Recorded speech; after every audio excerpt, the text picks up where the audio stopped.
ఈ కూటమి ప్రభుత్వానికి మేము ఒకటి తెలియజేస్తున్నాం, రాష్ట్ర వ్యాప్తంగా మా దివ్యాంగుల పింఛన్ను తొలగిస్తే మేము ఊరుకోమని తెలియజేస్తున్నాం ఈ కూటమి ప్రభుత్వానికి. ఎందుకంటే మా దివ్యాంగులకు ఏమైనా ఉద్యోగాలు ఉన్నాయా? కూలీ చేసుకుంటారా? ఏమైనా కూలికి పని పోయి వాళ్ళు జీవనం చేసుకుంటారా?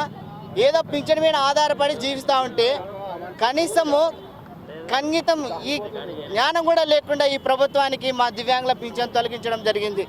అసలైన వికలాంగులను తొలగించారు.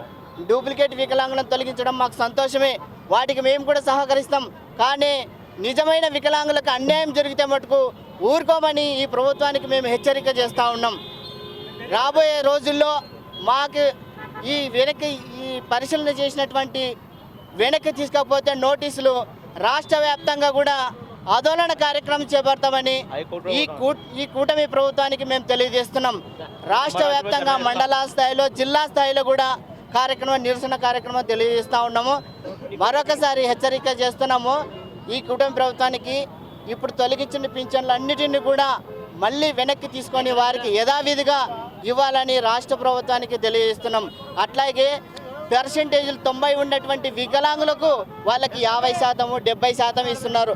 90% 2 కాళ్ళు లేని వాళ్ళకి 90% అంటే వాళ్ళకి 40%, 50% అంటే ఇస్తున్నారు.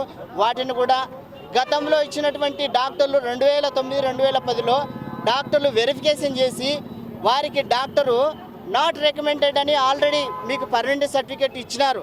అయినా కూడా ఈ ప్రభుత్వం వారు ఇచ్చిన 2010లో ఇచ్చిన సర్టిఫికేట్ కాదని చెప్పేసి మళ్ళీ వెరిఫికేషన్ పేరుతో పింఛన్లన్నీ తొలగించడం జరిగింది. ఇప్పుడు వైఎస్ఆర్ ప్రభుత్వం వచ్చిన అధికారంలోకి వచ్చినాక దొంగ సర్టిఫికేట్ తీసుకున్నారు అన్నారు.